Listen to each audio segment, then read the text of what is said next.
as Indono comedy. We should not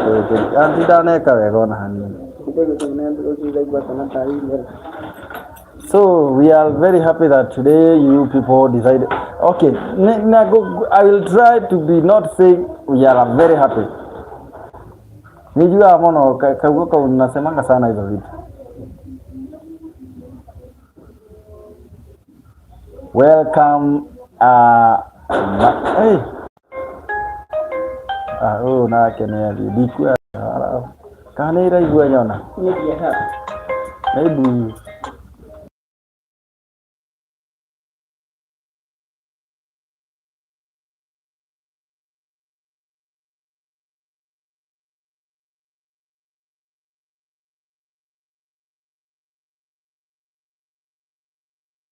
Ariel Ginavi.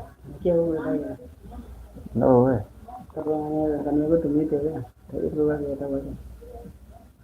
Maybe Kamanada. Mukurino, I want you to yeah.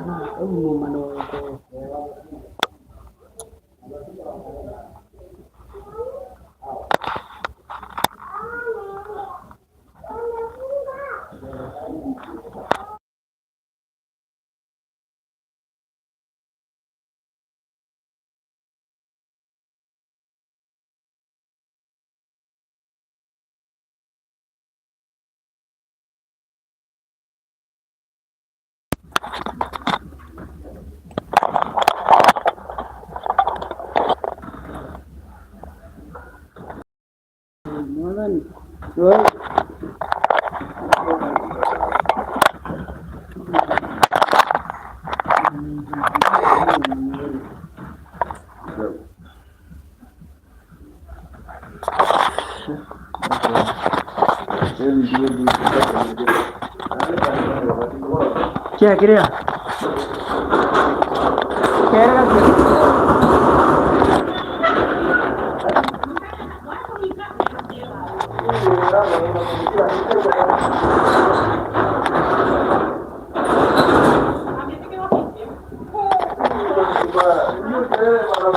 Sasa hatuwezi ongea huyu akiwa ataharibu usije hatutaki kuonwa.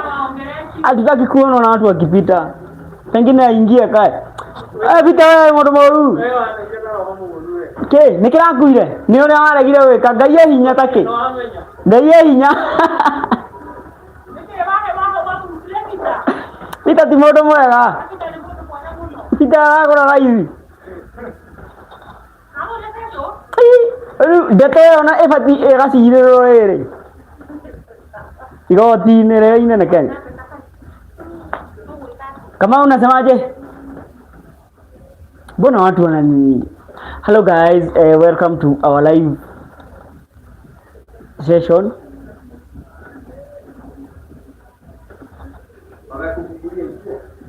Kuja uongee, unajua kuongea? Na in English. Do you not talk in English? Come. Si ukuja basi. Kingdom Kitchen site, how are you?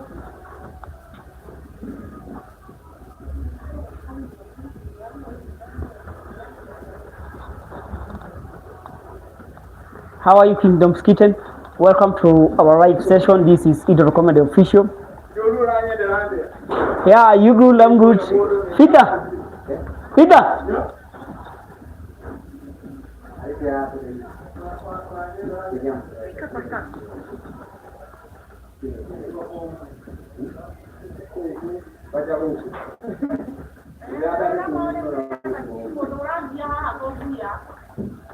We have one guy called Peter here. He's not a good guy. This guy is not a good guy. He cannot sell anything in a wholesale price. He is a wholesaler, but he will make sure that he has sold everything in retail. But we kama unasemaje bwana? Poa. Wewe leo nimekupigia simu siku mzima inasema mteja. Hapa kuna noma man. Sasa ni kama kamechoma juu ni jioni. Maybe kuna noma ya network. Mimi niko tao. Wacha ikue kesho. So we are in Kenya, in Eldoret. That is our base. That is where we are based in. Where are you from, my friend? From my friend Kingsdom Kitten.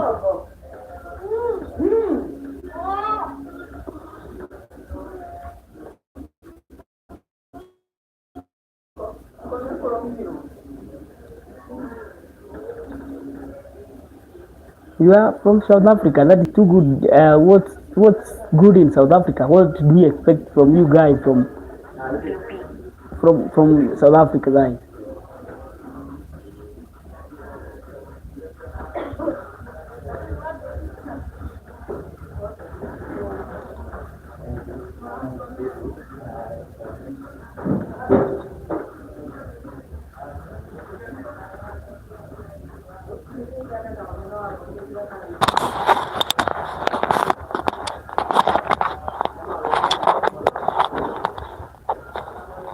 Yeah, thank you so much. If we are going to subscribe to this channel, thank you so much. Are you a content creator or a random viewer?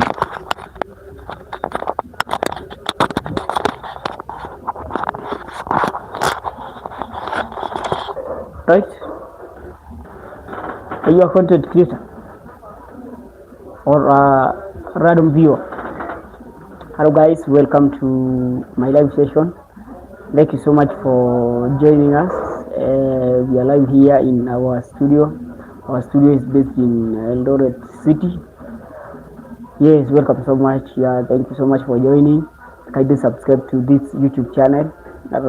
Engage with us, have interaction with us, have a conversation with us, guys. Tell us where you are watching us from.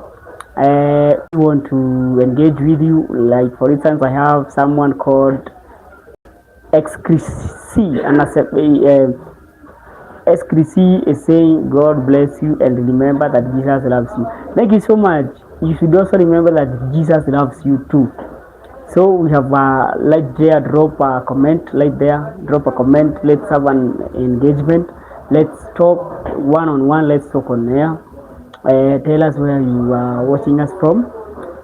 We are from Kenya. We are from Kenya in Eldoret City. Now we are happy that we have you. We are happy to have you on board. And we say thank you so much. Thank you so much, guys. Interact with us, have a conversation with us, guys. And higa murago tukihota mundu akitukaga tuona. We cannot do that. We cannot do that. So guys, thank you so much. Welcome to our live session. We will have a good topic. We will have an engagement with these guys, and we have wider topics. We want to talk with you guys, and I know that you will be happy. Tell us where you are watching us from. Kindly interact with us, have a conversation with us, guys. Like a comment there, and also subscribe to this channel. Tell us where you are watching us from. Let's have an engagement, guys. Let's have a conversation. Okay, come on. Bueno. So, tell us what is happening in your country. Let's have a conversation. Let's have a talk. Like for instance, here in Kenya, we don't have any problem in our country. We thank God. We had a recent a calamity that we had previously, but we thank God because that is over. Yeah, thank you so much. You said that you hope we will have more subscribers. We will have. Thank you very much. We are grateful for that. And more so, make sure that you yourself have subscribed. So you are saying you have a lot of problems in South Africa. Which kind of problems, my friend? Which kind of problem are you facing in South Africa? You face more than we do. You don't. Here in Kenya, we think we are. Can you list just one problem that you are facing? Yeah. We know something that a problem that you experience most in South Africa is racism. That is the problem we know here in Kenya. You people and the white people differs a lot, and that's why maybe you have a little problem. That is a little problem. Now ask us about problems. We know Kenyans, we have a lot of problems. because here in Kenya, even eating is you eat by a miracle. It is very difficult here for a common citizen in Kenya to make just a single dollar, my friend. So if you can make $1 in a day or more than $1 in a day, you are good to go. And I know in Africa, South Africa, you are the one that leads in you are very rich. Oh, you are saying that roads are broken, infrastructure is damaged, and government can't run this country, power cuts. So that's not a major problem. You should thank God that better that you are experiencing that kind of a problem. That simple problem. The problem, those the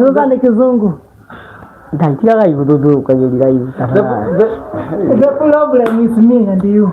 Oh, you also experience a problem of water cut. That is a major problem. That is a major problem in Kenya. You know what you are talking in South Africa. What you are saying in South Africa, it's a common problem to us. You know, you better not have any infrastructure, or you can even have just a drop of water. But here in Kenya, even eating is a problem. A lot of people do not have food. A lot of people do not have food in our country. They don't have any food in our country, guys. So let's have this. Let's have hope. Let's trust God. Let's have hope, and let's hope that tomorrow will be better than today. We believe that tomorrow will be better than today. The only thing that we do, or we can live with in this world, is hope and faith that tomorrow will be greater than today. Therefore, guys, I'm sorry if you are facing any challenge, and I'm praying that you will have a way. God will make a way for you guys. We believe that God will make a way for you. And also, we are also suffering here, but we cannot again join hands and try to cry out and try to cry, because either way, we can only give hope to each other, and a word of encouragement and a word of faith to each other. You are saying that same here, there is no jobs, most of us live on street. Sorry, I'm very sorry, it's too unfortunate. For us, hi, for us, it was better during the current government, the previous government. It is that led to having some money. But nowadays the government current, it has suppressed all those activities and making us live like as if we are fighting for our lives now. We are not even earning a living. We are fighting for our lives. The problem now is the way they are, after all doing all that, they are now draining money into our pockets. You heard that they are trying to introduce another program whereby if you break a rule in the roads, they drain money, they deduct money directly from your M-Pesa or your bank. Yani, you do a certain mistake, like I heard them talking about jumping a bump wrongly. They deduct a certain amount into your M-Pesa or your bank. Is that fair? That is not fair. That is what you are saying. You know, better you, because let's assume a common citizen is a cow. The problem that we have, we are the cow, and the farmer is the government. The current government wants to milk us, to milk everything that is in us. In fact, it's milking blood, and it is still believed that we have a lot of milk, because in Kenya we are highly taxed. There is no country that pays a lot of taxes than Kenya in Africa. And more so when we pay these taxes, we do not see the benefit of paying taxes, because we do not know where this money goes. The level of corruption in our country is at another level. Yes, we are the best. You can imagine a government allocating money for state house, allocating funds for state house use. The funds is allocated for the whole year, but you can imagine that money being used with the first 3 months of the financial year. You can imagine how money is spent in that setup. You can imagine how any other ways that they are using to vandalize our money. Yeah, you can see. So the problem that we have, guys, is this, that everybody here in Kenya want to pay taxes. Everybody want to pay tax. But the problem is we do not see the benefit of paying tax, because our money runs into the pockets of politicians. And the major problem that we have as a country is the president of Kenya. Because the president is very corrupt. His associates are very, very corrupt individuals. Everybody is taking money from treasury, from the government, and they are pocketing that money into their pocket. And the major problem is that that money, they put it in overseas account. So here in Kenya, they do not put their money in Kenyan account. So we have a problem of currency circulation. The little amount that we have here, it's the one that we are using. It's the one that we are paying taxes with. You can imagine the situation of the case that we have here in Kenya. So guys, you see, you see, for us it is easier to compare the government we are having right now, currently, with the government that we had previous. So you see, the government that we had previous had allocated some, had set some programs whereby if it is now like NHF, that program was fully what do we call it, formulated, and was working perfectly. Now the current government came and removed those kind of programs and put their own programs, which used a lot of money, while transferring from that of the previous government to now of this of the current government. The current government. Now, while doing that, they stole all of our money. They led us to poverty. Now we cannot even have medical attention smoothly like we did the other time. So we say that corruption is becoming a big problem in our country. And a major problem in our country, and more so a major problem in Africa. We have a problem, and we need to address this issue of corruption here in Africa, because less people are the ones that live very well in Africa. More people are suffering in Africa. Kidom is saying, some here, same here. All taxes are going into the government pocket. They say we have no money in the country to fix roads and buildings, but can build states. Yes, they are used, the things that are used for by the government, money cannot track for them. But things that involve the common citizen, the common citizen, now there the problems come. The problem come. Now we start fighting, hey, do this, no money. But when they want to go outside a government function, they use choppers. Yes. They don't even use roads. Actually, we had the accident that happened here in Kenya, where an MP plus another 5 individuals died on a chopper class. But it's very unfortunate that the leaders that we elect here in Africa are not able to help us. We entrust them, we put them into a position where we believe that they will be able to help us. But when they reach there, they cut communication, you cannot be able to talk with them, and they start enriching themselves. And the major problem that we have more so in Kenya is that they put their money in overseas account. They do not put money in Kenyan account. They cannot do that. In fact, they also buy lands and properties in overseas, like in Dubai. I saw someone, our president in Kenya, crying that US and Iran war is destroying property. And I believe he was crying because he had bought properties in Dubai, Qatar, and some overseas countries, because he thought that it is very wrong investing here in Kenya. We feel a lot of pain in our hearts, seeing that every program, every project that is being carried out in Kenya right now, it is for the interest and the gain and benefit of those politicians. Right now you heard that they are building another stadium by the name Kalanda Stadium. I heard experts saying that there is no stadium in the world that have ever spent that kind of money. 400 billion.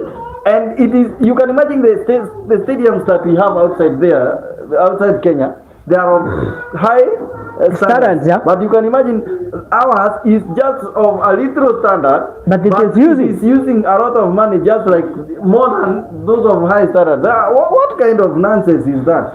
So we have a problem, and it's a major problem where the government will collect large sum of money, but it will use very little money. And I believe,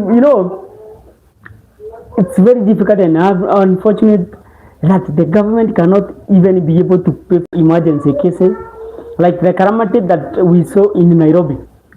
62 people died. You can imagine something like that lost life. Something like that happening in a capital city of a country. Yeah. What the hell? Nairobi is the capital city of Kenya. There were floods in last week that went with so many people died. But a lot of people died. 62 people died. Hundreds of thousands of people do not have somewhere to live. The government never responded immediately because there were no resources. There were no budget. The budget that was allocated was used by someone for its benefit. That is a major problem that we have here, guys. And I also believe I'm commenting, or I'm drawing this comment based on the viewer that we saw from South Africa, talking about the kind of situation they have there in South Africa. We also have major problem here in Kenya. So as we scrutinize the problems we are experiencing in Kenya, maybe you are a viewer there and you are viewing us, and you can just type and comment there the major problems you are experiencing in your country. And also we can have a wider discussion on how we can do to help each other, or let's say engage and know what we can do to remove these leaders, because I believe these leaders are not helping anybody whatsoever. Because the way we are going now, it seems that we are going to go back to our those times where it's like we are going backward. Nobody had the power to decide for people. People decided for themselves. They went with their chiefs and everybody they said, let's do this and do this. Yes, we do this. We vote. Yes, let's vote. But now there is a single person decide for the whole country. You can imagine how many people we have here in Kenya. But those people are decide. Their decisions are made by just a single person. A single person. How did that happen? And they pay this single person a lot of money. Like for instance, in our country, a president is paid around 1.5. It's 2 million. It's paid 2 million in a month, per month. 2 million Kenya shillings. We have 47 governors. We have 47 senators. We have 47 women left. We have nominated senators. We have nominated women left. We have members of parliament. We have MCAs, and all these people are expecting us to pay them with the little that we have. And they also expect that the money they collect from us will be able to do the projects that the government have. Maybe this guy from Kingdom, from South Africa. Yeah, South Africa is like Kenya. South Africa, down. He's saying that the problem that we have in between South Africa and Kenya is our president. He said that South Africa is going down the drain, and it looks like Kenya too. Now that is very true. But at least you have somebody who you depend on, that if he becomes the president, he may change situations. You have Malema. Is Malema not from the country? Yeah, I think you have Malema. Malema is a very good. If you give him a chance, maybe he could have changed that is an opposition of Malema. Maybe Malema could have changed the country, but now we don't have anybody who we depend on right now. Now we don't. Okay, we have them. We have like three individuals. We have Babu Owino, we have Dede Nyoro and Sivuna. But the problem we have as a country, those guys are very. The problem we have as a country is that even common Mwananchi do not trust others. They want to trust someone who was either in politics or is in politics.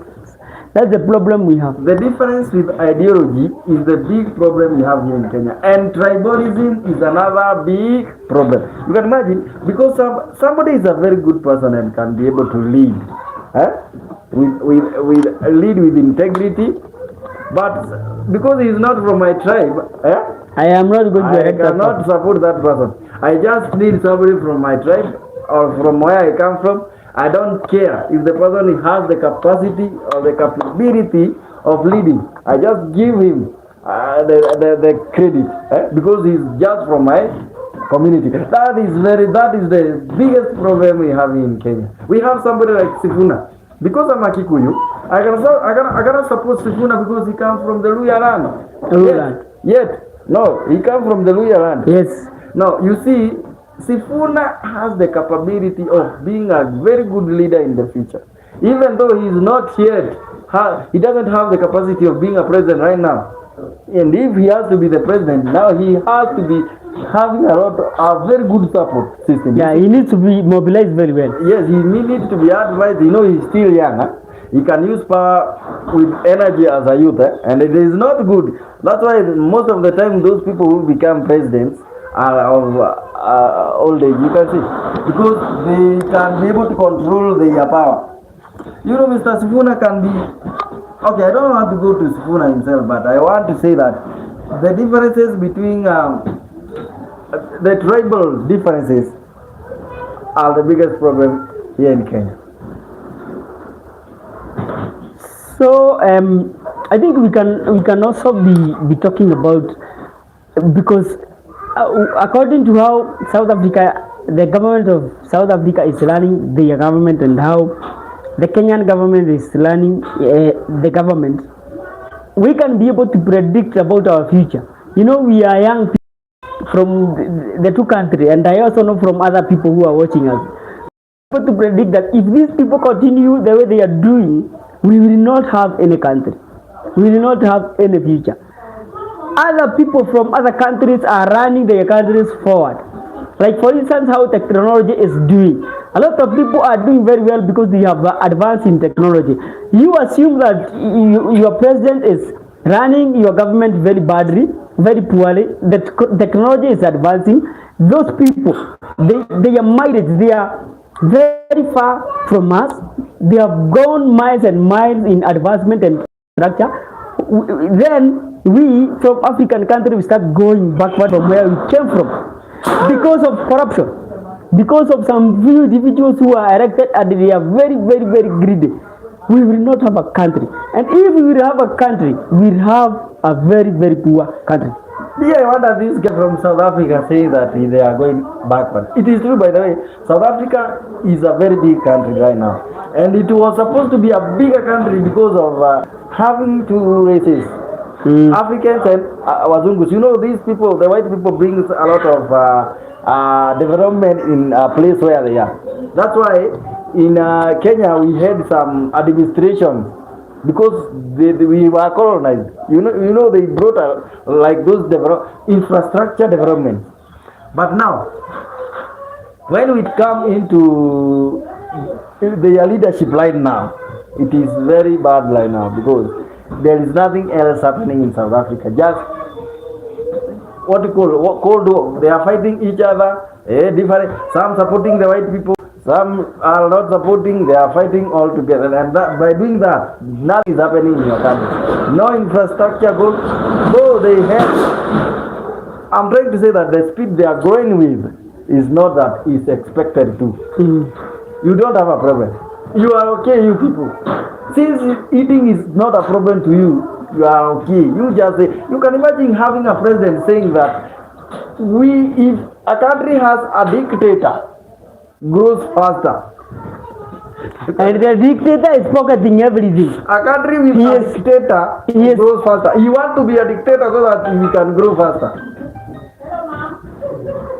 You want to and the dictator is pocketing everything. You know, you better have a dictator like what we see in Uganda. Jane Wajiro is from Kenya, I am sure, and she knows whatever we are saying here. It is true.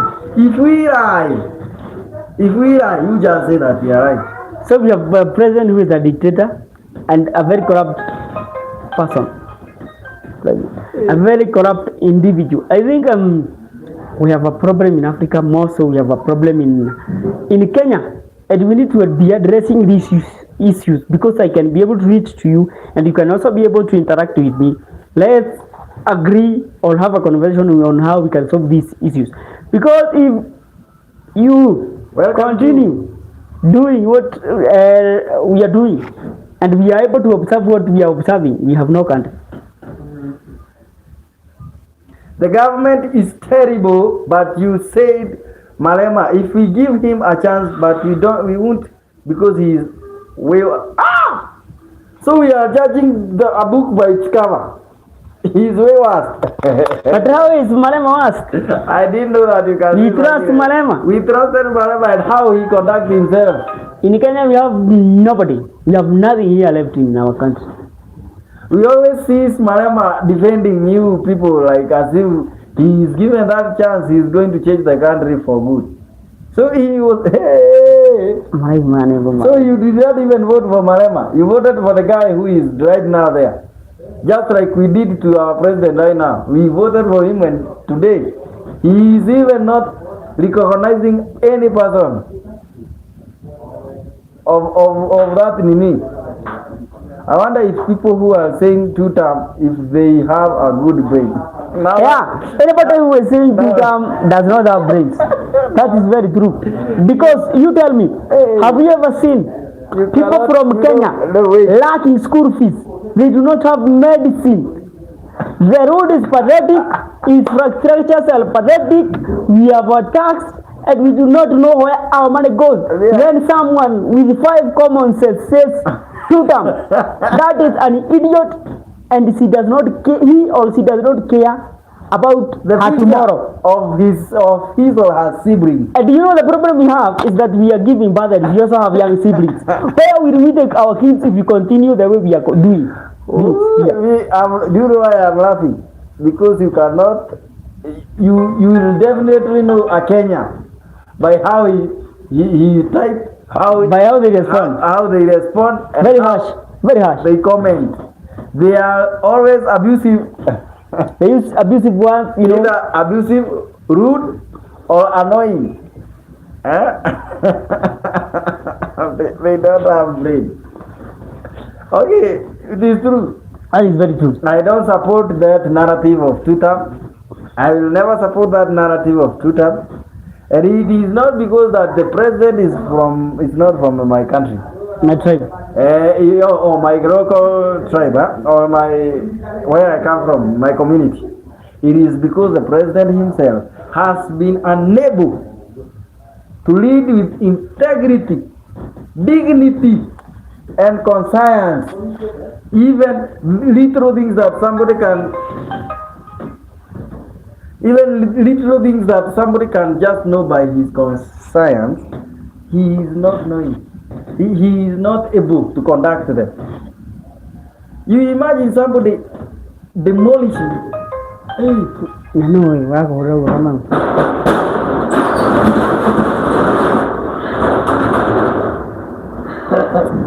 Live and air. Na idana.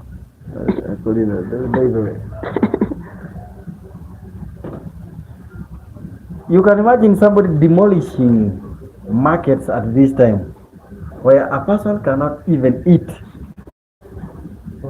The hardship we have right now of eating is being magnified by a president. It is being magnified by the president demolishing a market that somebody depended on to eat and to survive. The level of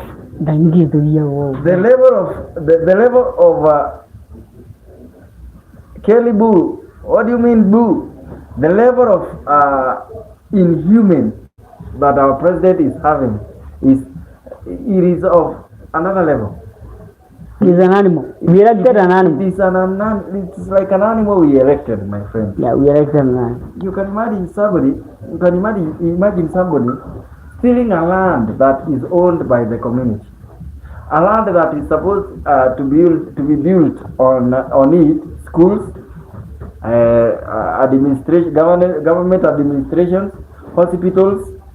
So he's stealing the whole land and guarding it with police, so that nobody else can come and claim that land. is that fair?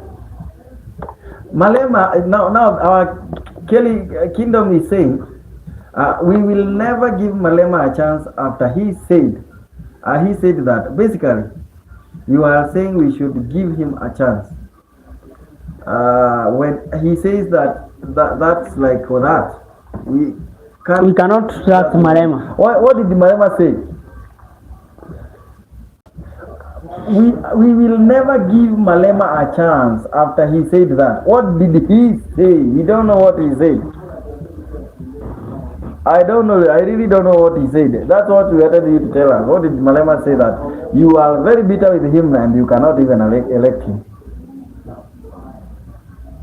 South Africa, we know you by you know how to bring about what you look above the message. Bringing about you Malema. Hey.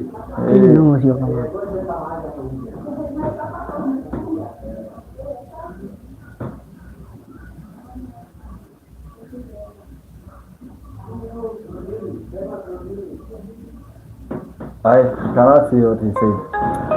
I don't know. I don't know. No, I really don't know what Malema said. I have checked and I can't see any comment that is saying what Malema said. But at least you write it for us. We understand what Malema said. Maybe what he said will anger us too, because we are enemies of what we call separation of people. What do you call that? Some people are so bad in their mouths that they can lead to people fighting. Maybe that's what he said. That he said he would take the white land and not pay for it, and I am a white. Oh, that is now the problem we are facing, because everybody you can imagine, instead of someone thinking on how to put country like their citizen forward, they are doing it backward. You know, where we are in the whole world, people are competing. A nation is competing with another nation. You will never see, except a fool, an individual competing with another individual. More so if you come from the same country. So that what Malema did is very, very, very unfortunate. Malema should be competing with a country like China. He should be thinking on how to compete with other countries and big and larger countries like China, America, if he thinks that he is capable. But when he comes in power and he's trying to compete with you people because you have land and he's taking it and he will not be able to pay for it, he's putting South Africa backward. What I would like to say about that is that it is very unfortunate that Malema said that. You know why? If we Kenyans decide to do whatever Malema is doing there, or he wants to do there, somebody is disturbing here. If we decide to do that, we cannot, because you know some white people were left here after colonization, after what, independent, after we got our independence, and they had the rights to do whatever they wanted with their lands. We have somebody like Delamere. You know the Delamere? Delamere is here until today, having a very large piece of land that nobody else has in this Kenya. He has a bigger land, that is bigger than any other Kenyan in our country. But we don't envy him. He does what he likes with his land. In fact, if Malema decides to sell the land, we buy it as normally. We buy it just the way we could buy if it was from a Kenyan. You know, most people have.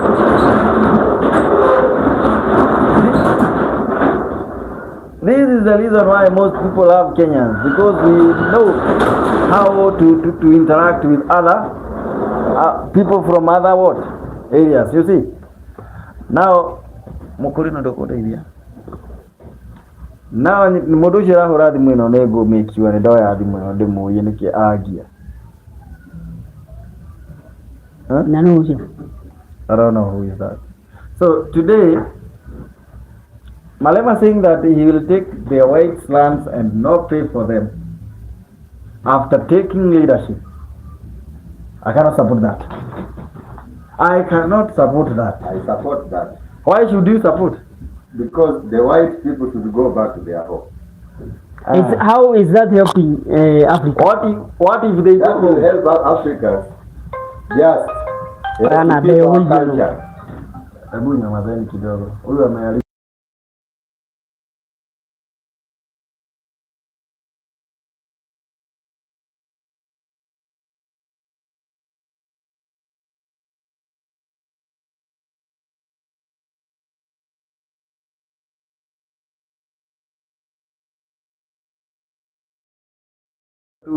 na hakuna kitu ananiambia. Alafu ni mkabila gani? Nasikia kama ni Mnandi. Yaani mtu anapiga mifuko zote, kuna watu huwa anatumwa na shetani wala. Again, you said that you are supporting the white people to go. Yes. After Malema takes the position of the president. Yes. In South Africa. Yes. Why do you say that? How will that help South Africa? How will it help the people of South Africa if the white people go? In fact, I think that will deteriorate their situation. No. Nations are competing against nations. They are not competing against citizens. Yeah, we cannot compete. So you know, only a mad person can still in the current government, in the current generation, someone competing with a citizen. You can imagine a citizen competing with a citizen in the wrong manner. Maybe like taking the rat. You are talking about that person must be an idiot of the highest order, a fool, and we should never have someone like that in power. Guys, do you know, guys, what apartheid means? What is that? Do you know what apartheid means?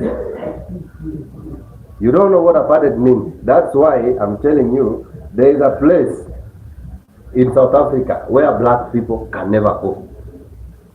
Do you know that? That's the white people are going around too. Yes, I'm saying. Do you know there's a school in South Africa where there's only white people go? And why should it be like that? That is it because the white people have no power to restrain other people from coming from that school? Or it is because the Africans don't want to go to that school? No. You can tell us. No. That is why we are saying apartheid brought South Africa back days. Why? Apartheid was just how do you call it? It was just a word called by many people to isolate the white people and the black. Yeah. So in South Africa, even though South Africa has been developed by white people, it was developed by white people. By white people, but white people came and found land from the black people.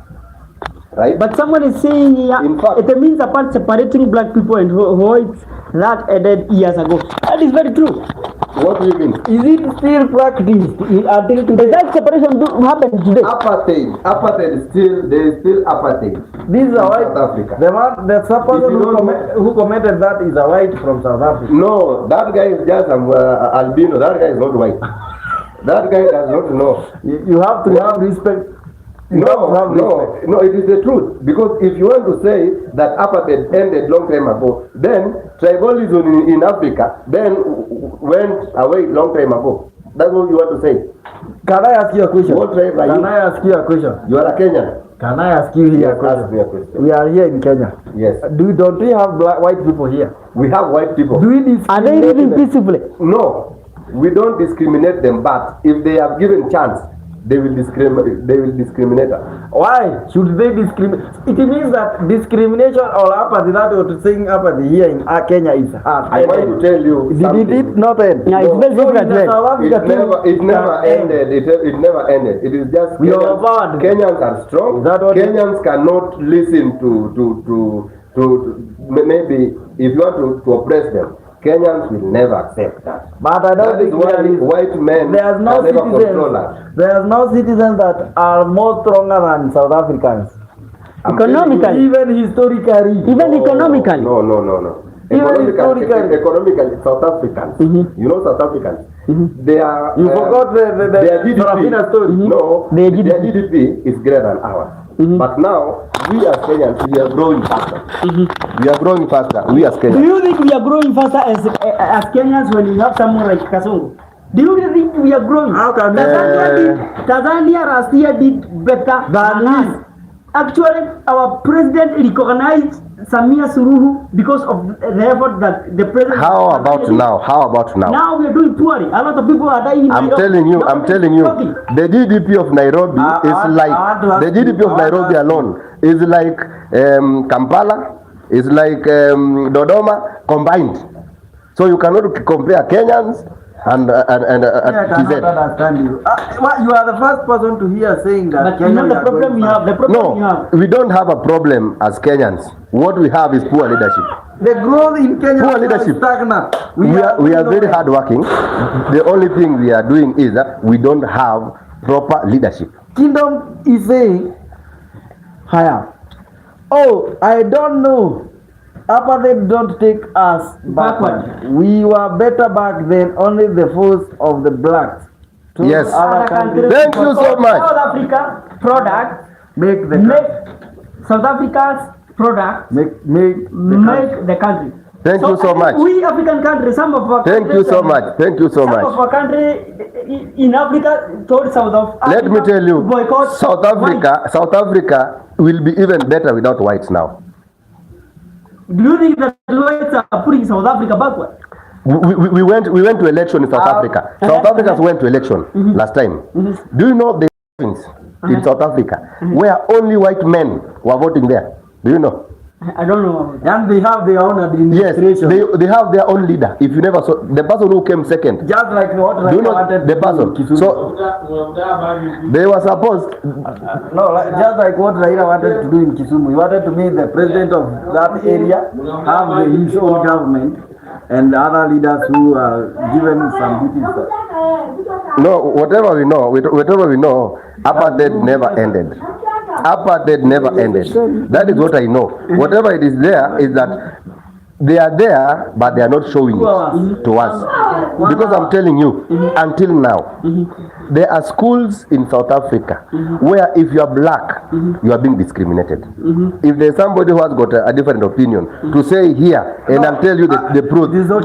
I'll even say the name of the school or the college. You have made your point. Or they raise the point, they raise the school fee higher so that you cannot afford. So that black people will not afford. Yes. But why do we have a problem? Why would we be having a country with a certain schools or certain estates where they know very well that only a few people can be able to afford that? Because that is the major problem we have. I have a problem with the kingdom, and I want you to let me ask this question to kingdom. Kingdom, I have seen that you are supporting apartheid. And you say that apartheid don't take you as South Africans backwards. And you say that people are having that, and you see apartheid relation. You should also have a nature to help people when you are like this. No, I want to put this thing clear. Apartheid. Why is it that you are supporting apartheid? And how did it help in the growth of your country, South Africa? Because you said it is due. Why South Africa did have. Now it's not growing the way it was. No. It is because now other countries boycotted your products, and now. Let me tell you. So you mean that apartheid was not a bad thing? Apartheid is very bad. No, wait. I didn't understand you. I'm saying this. You know, apartheid. If it really taught South Africa, it taught South Africa like Rwandans. Rwandans killed themselves in thousands. I don't know, in millions.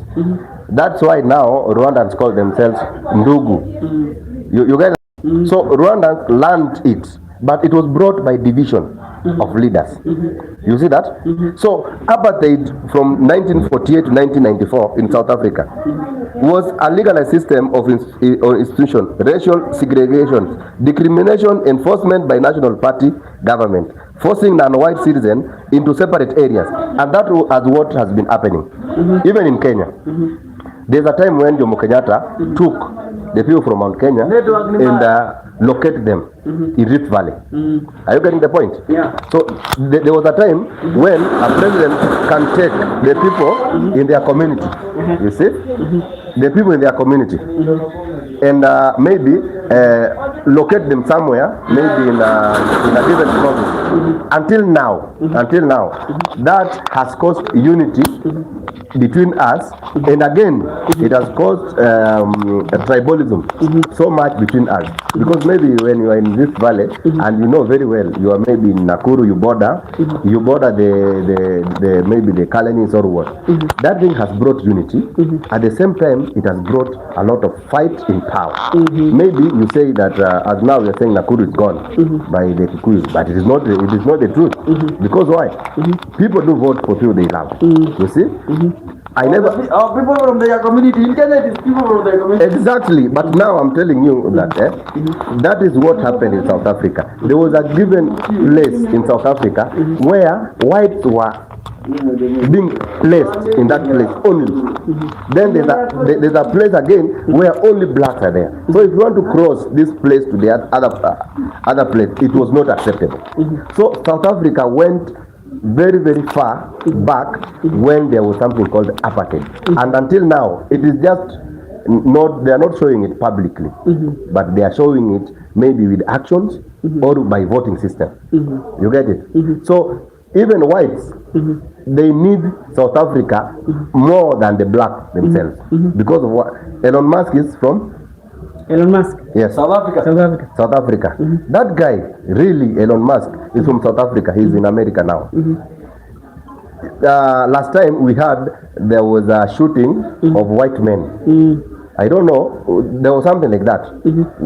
There's somebody who talked about it. Who was this guy? Who was competing with the Ramaphosa? Oh, Malema. Malema was saying, if you get a white man, shoot him. Yes? Alikuwa anasema aje? Pa. You see that? Alikuwa anasema nini?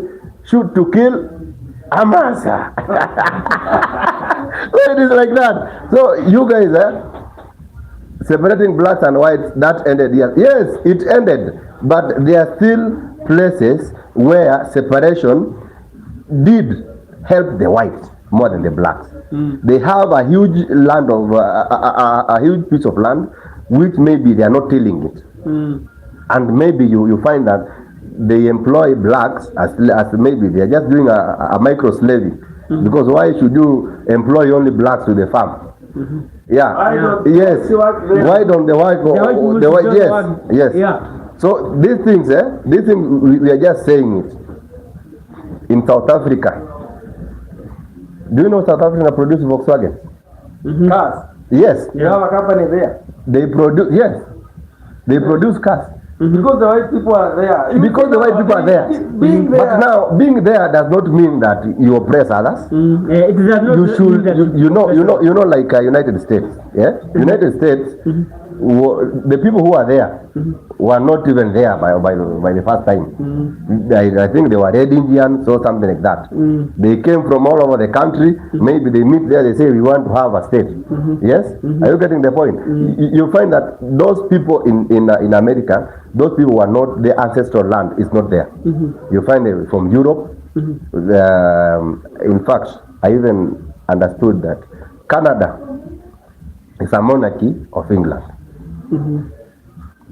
Canada is a monarchy of England. I don't know what that means. Because how can somebody in North America be swearing in and saying that his Majesty King who? The second. Who is this? Nothing. That guy knows nothing. Come and have a. Are you telling me? Come. Now. Come here. Come and eat. We must scrutinize this issue to the end. We must scrutinize this thing to the end. And I wanted this guy to answer me about Nini. You said that apartheid aided a lot in the growth of. See that what he said? Yeah, that's what he's saying. I want you to prove your point. How do you prove apartheid? How do you support apartheid? How did it help South Africa? How would you say that? Why? No, that is not. Empathy cannot help. Apartheid helping South Africa. How? It is helping South Africa. It is true. How is it helping? it makes Africa to wake up. That is the funny part of it. Yes, you realize they now have power. if you are not being pinched, if you are not, You never realize yourself. yes. So Until you fight your brother, yes, then you realize that you should never fight your older brother. Yes, atakupiga vizuri. Yes, you are there at give me my love, anakupiga kofi mkate napotea. So well, I don't have it, engineer. I don't have it. So now, guys, that we were talking about how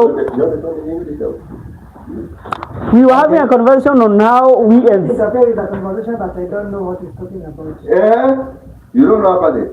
So for me now, I'm very deep-hearted that still people can still support racism, because now it's a form of racism that you people are.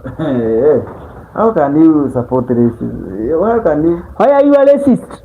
We cannot support racism. For me, I didn't. You know, me, I think personally, if you live in the same country, Yes, and we cannot deny that. I am just saying that whites brought a lot to this country, and that is very. we agree, everybody agrees on that. But again, you cannot tell us that you live in the same country, and you also fighting with the individuals from the same country, where other countries are competing against other countries. You can take, for example, a country like China. China is competing with a country like America. You know, they are advancing in the technology. South Korea is advancing in the technology. You cannot fight these people. You will never fight them fighting each other. How would you tell me that we want us to grow as a country? Hi, Mapile. You know, you want us to grow as a country? For Kingdom, I don't know. I don't think he stated somewhere that they have a problem with the racist. They have. He did not say. What he said that the big problem they have there. He said that their big problem is leadership. And he said and leadership. When he mentioned leadership, now they are. I want to read for you something. The story of racism ended because the president they have right now support the white people. The economic landscape of South Africa. The economic landscape of South Africa is still profoundly defined by the economic apartheid that persisted long after the political system ended in 1994. So 1994. Yes. So It is still affecting South Africa until today. and it's a problem that South Africa is facing. Yes. And you know, in fact, apartheid brought more hooliganisms. Maybe we have a lot of crime in South Africa because of apartheid. You know what? There's a place in South Africa we have the most dangerous prison and more protected prison and most dangerous criminals. The whole of Africa. Yes. It is in South Africa. Yes. This is because of apartheid. Why? Some white people decided to kill blacks, and some blacks decided to kill the whites. They don't care about it. Yeah. So that is what apartheid is causing South Africa. Yes, there's something called wealth inequality. South Africa remains the most unequal country in the world. Approximately 10% of the population controls 80% of national wealth. What do you mean? What do you mean? You can imagine. What do you mean? 10% of people is controlling 80% of. Yes, so whatever I'm telling you, that apartheid affected South Africa very bad. Up to date. Yes, which means the black people. But why are we saying that? And the black is people controlled by a single person. I'm telling you, no, I'm telling you. Ruto is controlling everything. No, it is not Ruto who has been the president since since independence. It is well. Yes, And so with us we are better than South Africans. I'm telling you.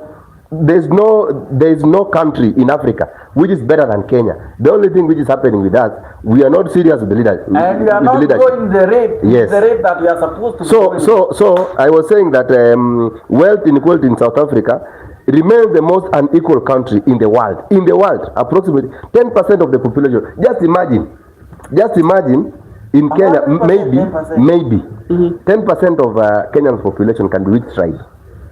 Mijikenda. Let me say Mijikenda. No. Let me say Mijikenda. Mijikenda controls. Ama Waturu ni wengi. Waturu 20.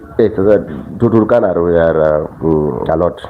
Mijikenda. Let me say Mijikenda. Mijikenda is the least. Yes, we can say maybe Borana or Mijikenda or maybe let's say Indians then. Oh yes. Let's say Indians are controlling 40 million Kenyans, and they have a lot of wealth. That is what is affecting South Africa now. It is called a direct carryover from laws that prevented the black majority from owning land or asset in 93% of the country. So get it from me. So Special Mismatch Apartheid Group Areas Act forcibly moved millions to remote townships and homelands far from economic hubs. Today, this creates a massive tax on the poor through high transport costs and limited job access, effectively trapping communities in cycle of poverty. The skills gap. So we are now coming about the skills gap. Skills gap. Yani, who know? Yes, the know-how. In Kenya, we call it the know-how. Decades of Bantu education intentionally provided substandard schooling to black citizens to ensure a supply of unskilled labor. This legacy manifests today as a chronic shortage of high-skilled workers and surplus of unskilled labor, driving the 32.1% unemployment rate. So, how are you telling me that South Africa is better than Kenya? It is not. It is not. It is just that. Then we have a problem. How do we differentiate? How do we determine which country is better than the other? How? Yes, we determine by infrastructure, of course. Not infrastructure. GDP. The GDP. You know, you can be having money doing with them now. No, just have money. Just have money. No, have money. Fundraising the money. Do you know? The money Do you know the GDP of New York? The GDP of New York. Don't play with money. That is why America can beat any country. Because they have money. How much? The money is regardless of how much you have. If they run out of cash, they print. They are not. Yes. They are allowed to print, but yes, we control ours. If we print too much, our money is useless now again. But America is controlling the world, and I think the best option or the best thing that you should be having, you need to have money. Money is power. Money is power. But again, we should not be having a problem of racism, not tribalism in the current generation. We should be, a country should be competing with the other country in form of infrastructure, technology advancement, GDP, more so and more so. I think you know, amongst ourselves. Based on the state 2024-2025 economic data, New York generates approximately 6.3 billion to 6.8 billion GDP every single day. Every single day. Almost hours in a whole year. Every single day. It is more than hours a whole year. Do you know 6.8 billion? Huh? Ni trillion ngapi ya Kenya? US dollars. If they give us that the amount that they are making in a day, they give us how much? 6.8 billion per day. Dollars per day. Yeah. So times 130. 130 300. So whatever determines how economy is, how strong a country is, we look at the GDP. Then we go to something called per capita income. Yani mtu moja kwa Kenya kwa siku anapata pesa ngapi average? Sisi usiongee chini ya dola. Sisi ni chini ya shilingi 20 ya Kenya. Because some of us we don't have anything. I rest my case. So the individuals cannot make yes. There are individuals who cannot make 20 bob in a day. We are worst. My friend, where we are now, we are not going to. I want you to convert your currency with Kenyan shillings. Is he even conversant with what we say? No, now here we are. Yes. We are now going to help you solve problems from your country. Let's solve ours first. I think we have come into a conclusion that we have bigger problems than you do. No. But you are good here. Now they are going deeper. Leadership in Yes, Kenya. only. We have minerals. We have food. We have Yes. inaitwaje hizi vitu natural resources. We have a lot of wanyamas and And we everything. have propaganda too. So We are good in fighting all right. It's very unfortunate that a country like us, like Kenya, can be having charity. But he said we are not even low. We are not going lower. We are our daily earning is average daily earning is Per capita income is less than 20 shillings in Kenya. That means not everybody in Kenya can afford 20 bob. You can imagine that is too unfortunate. That is too bad. And you know, there is a lot of people cannot afford 20 bob, but there are some few individuals, like let's say 80%, who can afford billions of money in Kenya, and they are the one in power. And they think if they cannot invest here in Kenya, they can invest overseas. They will continue having that money, and that someone who cannot afford 20 bob will continue not affording. That is why our major problem here in Africa and here in Kenya is still hunger, ignorance, illiteracy. Say, you know, now we are educated. David Dante. You said hi to David Dante. Hi to welcome to our live session. You can have a conversation with us, interact with us, have an engagement with us. So Tribesha, me I don't know what is this his name. Your name is 70.81. So we were saying this. A lot of people in Kenya cannot afford 20 shillings in a day. You can 20 bob in a day. So there are a lot of people here in Kenya who depend on others. So there are a lot of people here in Kenya They cannot who earn more than 20 bob. How do they survive? They who will sleep hungry.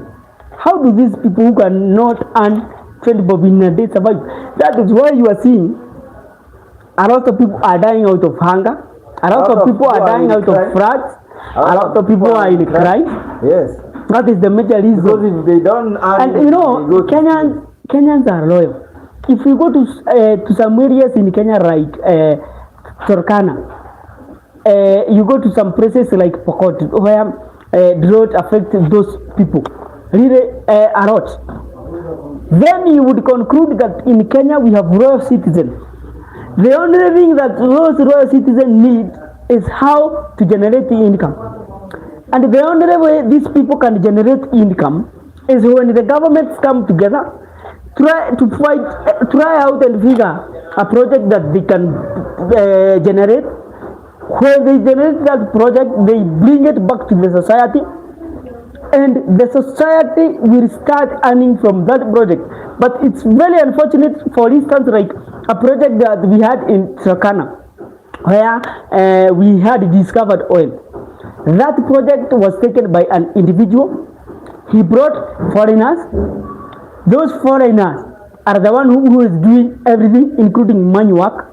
So the only thing that people from Turkana earn is after the government collects money, and then they bring back the byproduct, a little amount of money. They bring a little some amount of money that cannot be able to help everybody, and that money comes in form of development. I think we need to address the issue of unemployment in Kenya very well, and in Africa. And the reason as to why I'm saying we should address the issue of unemployment in Kenya. Some other countries, for example, like Uganda, those people can be able to eat.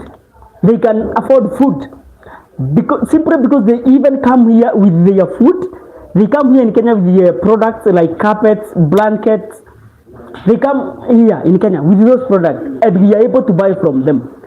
What do we exactly sell outside Kenya as Kenyans? How many people can be able to feed themselves in Kenya? How many people can earn $1 in Kenya? That is the mathematics that we need to do here in Kenya. And after doing that, we need to come up with a formula on how we can elect leaders who can be able to help, who can be able to assist Kenya. Because we've said as a country, the only problem we have as Kenya is the problem of bad and poor leadership. We have resources, we have money, our taxes enough. So we have poor leaders. The problem we have is poor leadership, and because we have a constitution in Kenya and everybody is allowed to elect another leader after a period of 5 years, we then need to have serious conversation. And I'm talking this because I've said we have 3 problems that disturb us as Kenyans. One, we said unemployment, illiteracy, ignorance, and hunger. Okay, let's come into the part of ignorance. How can someone elect a leader who is not helpful? That is, like for instance, there are some individuals who are saying two term. How their head must be not okay. How can you say two term right now and yet we are sleeping hungry? How can you say two term right now? You are mad, my friend. You cannot say two term, whereas a stadium that should be built with a little money, a stadium that is a lesser standard than stadiums that are built with less money is built with a lot of money. 414 million. That is a lot of money. It can build another stadium like that, and we will be paying interest of that 414 billion within a period of 15 years, and the interest alone is 100 billion. Interest alone is 100 billion. So we will be paying 415 billion plus an interest of 100 billion in a period of 15 years. Should we be having a standard, a stadium that has a good standard, and then go deeper, dig deeper in the pocket of people who are not employed? You know what you overtax them. What annoys me right now is just that whatever this government is doing right now is just to drain us money. Whatever they are doing, it is for their own good and their own benefit. They are building houses so that they can sell the house and they get the money. And you know the money they are using to build houses is our tax. They are overtaxing us to do those things, and those things are not of no bigger importance to us. For instance, those things that are of vital need are the ones that they are ignoring. For instance, let's come to affordable houses. Let's say the government has built 200,000 houses. So the government will be able to accommodate 200,000 families. So out of 52 million, you are able to build a house that can only accommodate 200,000 people. Where will you take the rest 51.8 million people? And you are taxing 52 million people to build 200,000 housing. What's up? How is that project helpful to people in Kenya?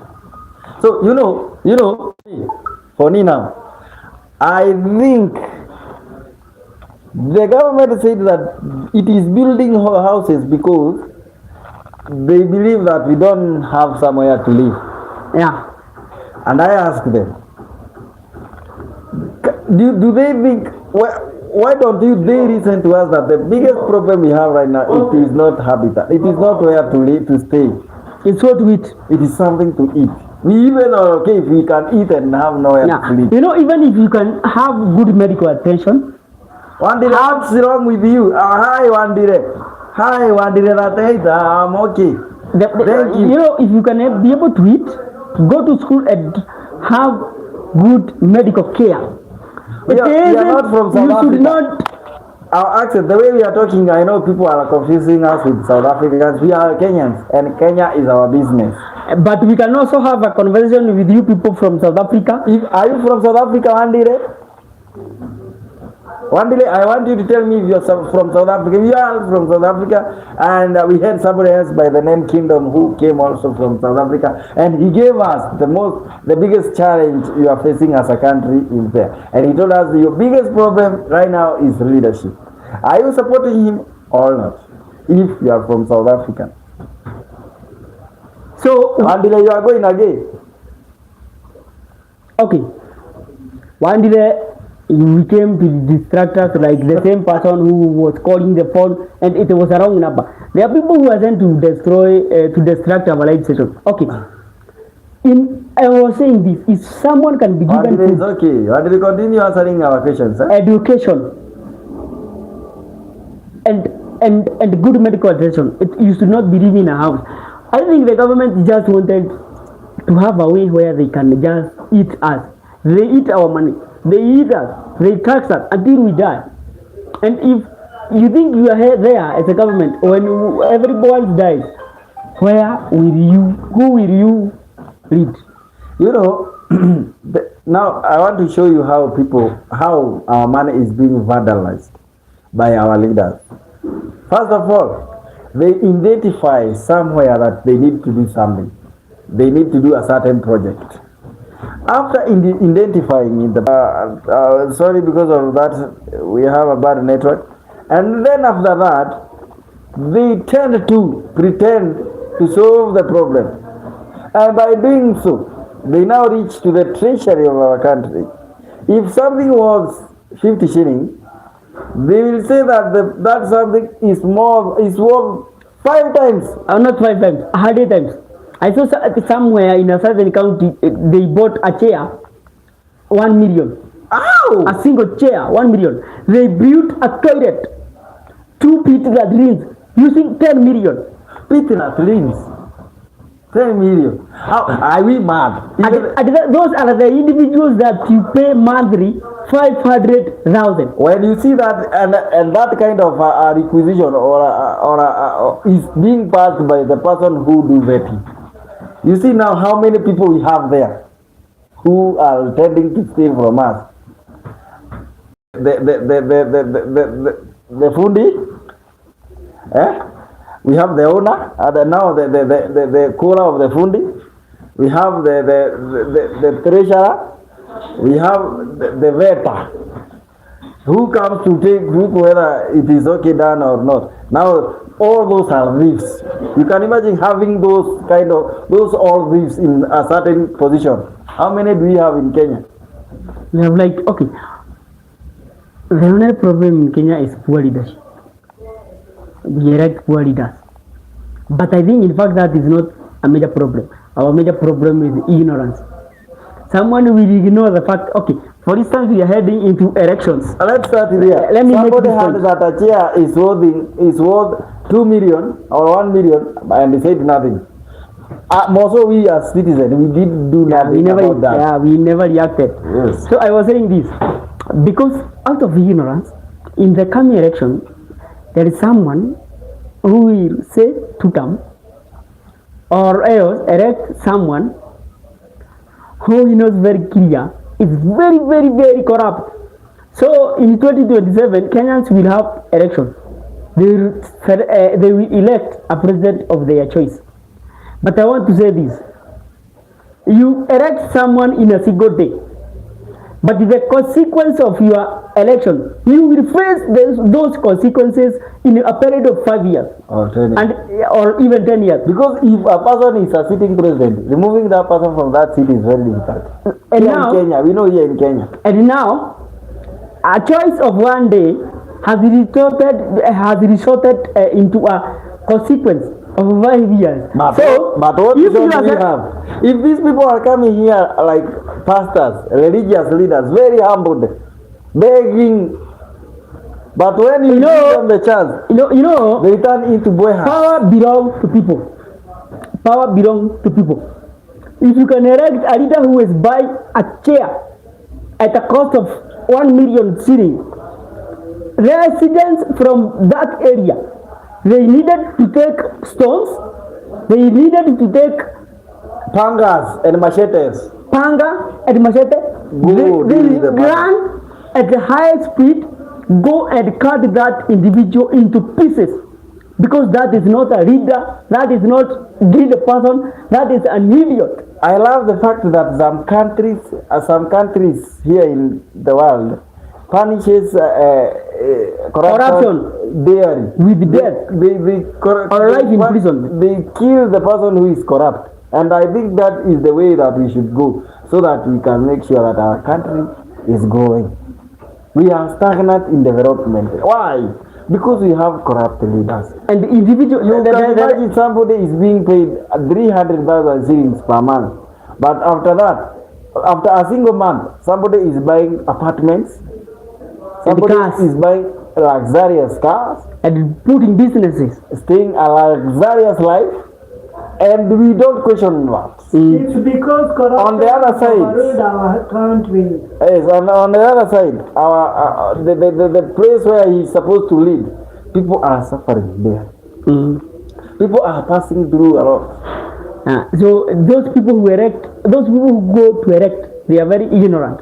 Kenyans are very ignorant. And I said things that kill Africa and Kenya are only three.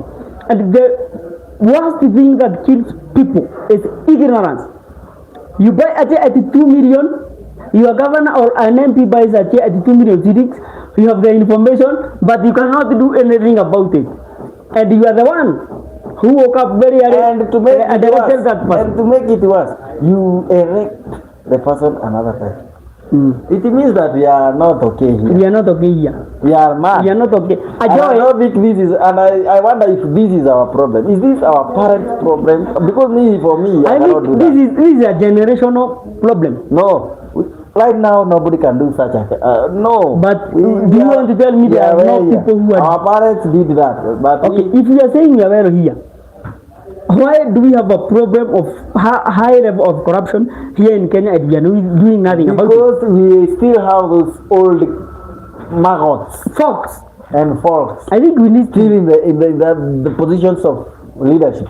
If we get rid of them, now the country gotta get okay and gotta get into it. So then my advice would be simple. In the coming election, do not vote for someone who is 50 years and above. Maybe if he has a good, what we call it, a good what? No, we don't need them. No, you cannot just say that. And you know that there are some leaders who bring good impact to a election. Like who? 50 plus. Like who? I cannot give an example. Yeah. So we don't have any. We only, those crooks are just eating our money. We cannot do any development project. They are retiring in office. Now we have to make sure that this doesn't happen again. That we don't elect somebody just because of she comes from what we call our tribes or regions. This is now something that we have good leaders, yes. But those leaders are being wait, man. Well, let's. I don't know what to say. Muda hotel like jiwa kau man ini.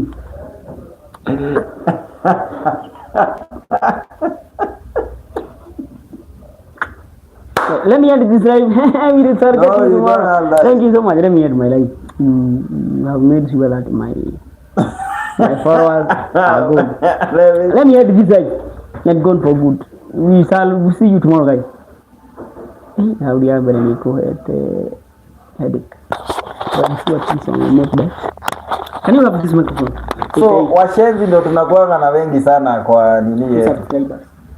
Washenzi ndo tunakuwa na wengi sana nchini, and nilitamani sana kama tungeweza kuzungumzia jinsi tutakavyofanya tunapowachagua viongozi wetu, kwa sababu tunapowachagua viongozi ambao wana umri ulioendelea ama viongozi ambao tuna mazoea nao, hawa viongozi ndio wanaotuletea shida katika nchi yetu, kwamba lazima tuwe na shida ambazo tumeishi kuwa nazo. Lakini wakati ambapo compose na tuchague viongozi wapya, viongozi vijana ambao they are well learned, watu ambao wanajua ubinadamu, kwa sababu hao wazee ni kama waliona hao babu zetu wakipigana na mabeberu, wakadhani hata sisi ni kila mahali they use force. We have to change the narrative that we should elect a person who is older. Is there any president who has ever been elected 40s? No, we don't. 50s? Now we have 50s. We did. Who was elected with how many years? He was 50 something. Was it 50 something? Yes. So we have to find a younger president. If we have a younger president now, the country becomes like a younger country that it grows faster. Mimi hata sikuangi wa siasa, ni Mokorino ndo alileta siasa. Simajua mimi ni msee wa comedy. Kesho tupatane hapa na kesho hatutaongelelea mambo ya siasa. Kwa sababu gani? Siasa zimekuwa ni kama zinatatanisha sana katika uhusiano wa watu. Tunaweza kuwa tunasema hapa maneno ya watuta mwanangu ya one time hapa, alafu watu wengine wapendezi na hilo jambo kwa kabisa. Haya, hilo lina limit mimi kuwa na fans ambao wananisikiliza na kunitazama kwa sababu ya kusema maneno ya one time. My friends, I don't know where I am. I still don't know if I'm one time or two time. What I know is that I need some more fans. If you have not, kama hauja subscribe kwa channel yangu, tafadhali naomba usubscribe, kwa sababu kesho pia tutakuwa hapa na tutafanya mambo ambayo ni makubwa zaidi. You know what? I am happy that you people have been here. Please like this live. If you have not liked it, please do like it. And after that, you're gonna be having a lot of fun to come. Be here tomorrow just like today, and we're gonna give you a lot of fun. We have been discussing about politics today and how countries in Africans are conducting itself. I am waiting for this live to reach 1.5 hours so that we can see how people are going to conduct themselves from here. So you gotta subscribe here if you have not, and tomorrow will also be another day, another time, another opportunity for us to meet with you here and also discuss of another thing that we have not discussed today. Yes, tomorrow, what are we going to discuss tomorrow? We will have a lot of entertainment comedy tomorrow. Yeah. Tomorrow we're going to try so many entertaining things worldwide, and we're gonna give you a lot of fun. We are also going to introduce some games in this channel whereby we're going to live playing some games that are going to be very, very interesting and entertaining. You may join and also give comments on what you see better with that. We thank you very much for being together with us the whole life, and may God bless you as you prepare yourself for tomorrow, same time, same channel and same position. My name is Indono. My name is Indono. Goodbye.